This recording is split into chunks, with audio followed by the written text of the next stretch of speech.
There are two terms that are used. One is Wahhabi, and it is used because the name of the founder was Abdul Wahhab. And so from Abdul Wahhab, they're called Wahhabis. People who follow Abdul Wahhab are called Wahhabis.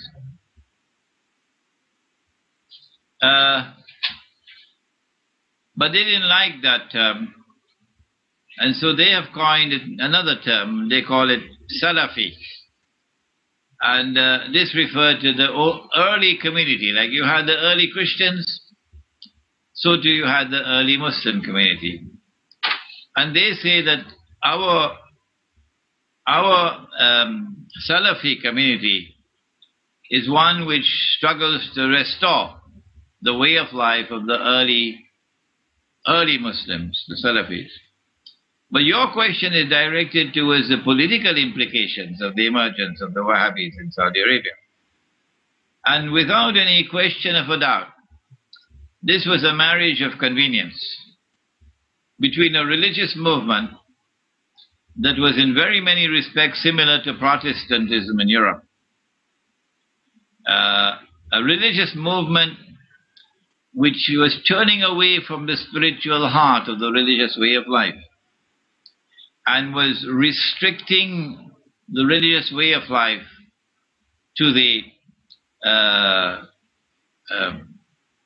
following literal interpretation of only texts. Religion is founded on texts, T-E-X-T-S, and these texts must be understood literally unless interpreted otherwise by the Prophet himself and by his companions.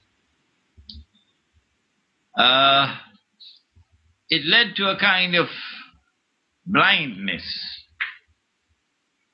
and as a consequence, this marriage of convenience between this religious movement and the political movement led by the Saudi family eventually made an alliance with Britain in the first Arab Spring, when Britain was looking for pro-Western governments to rule over the Arab world.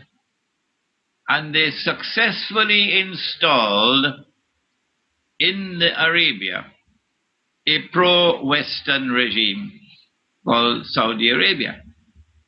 This was the first major sign of a blindness, a religious blindness in the Wahhabi movement of the Salafis, that they could not stand up and offer a masculine challenge to this betrayal of the Prophet and betrayal of Islam in a Saudi Arabia which has become an ally of modern the modern West, and as a consequence an ally of the Zionists. That Wahhabi blindness has continued to this day, because Saudi Arabia has come out from behind the curtains, and Saudi Arabia has now become a strategic ally of the state of Israel, and so too the state of Qatar. And as yet we do not have, there are voices of dissent in Saudi Arabia, definitely. And there are many, many Saudis who are now listening to me. Yes. But the Saudi religious establishment continues to display a pathetic blindness and an incapacity to recognize the betrayal and to stand up and to denounce it and to struggle to liberate Arabia from the hands of those who have taken it into the bosom of Zionism. This is my political assessment of the Wahhabi movement.